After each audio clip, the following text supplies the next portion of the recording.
La météo affiche son prix 36 degrés et les réductions ne sont pas pour demain. José Cobos revient en Alsace, c'est donc l'inévitable salut. Un petit peu tendu Cobos, alors il est encouragé par ses partenaires Gravelaine et d'autres retrouvailles avec le kiné Joël Le Hir. Et on croise bien sûr le grand copain Cobos. Les deux hommes ont une année noire à effacer et de la rage au cœur. Il faut attendre 20 bonnes minutes avant de voir une belle action. À gauche, David Régis. Ouverture en déséquilibre pour Xavier Gravelaine. Le tir de Gravelaine passe à gauche de Bernard Lama, qui parle certainement placement avec Alain Roche, car Comboiré, qui est finalement dans le couloir de Gravelaine ce soir, est lobé par la passe. Mais ce n'est pas si loin de la cage de Lama. Franck Leboeuf de ses arrières dirige la manœuvre. Comboiré est lobé une nouvelle fois. Et Gravelaine en position difficile sur la barre de Bernard Lama.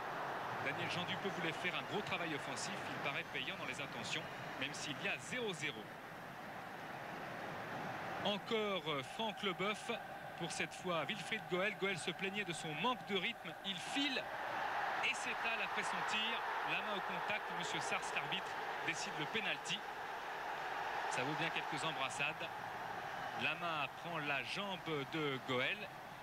Embrassade car Strasbourg n'a marqué qu'un but en 180 minutes sur un corner direct. Le spécialiste Franck Leboeuf s'élance.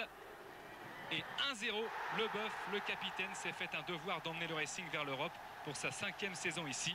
Impuissant, les Parisiens s'énervent quelque peu, comme Daniel Bravo, des gestes d'anti-jeu. Et puis, ce tacle par derrière de Bravo sur Rémi Garde, c'est le jaune, le deuxième, quelques mots.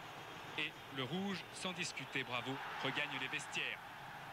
Le Racing a conjuré le sort car à la Méno, le PSG et Wea en particulier ont souvent marqué les premiers et gagné. Une attaque désordonnée du PSG, récupération de Gravelaine qui emmène sa balle. Yannick Roth va fixer la défense où il va choisir à droite.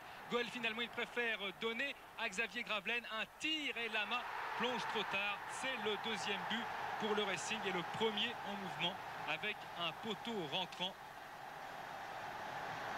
Gravelaine va énormément nous apporter, promettait Sauzet. Eh bien, c'est fait.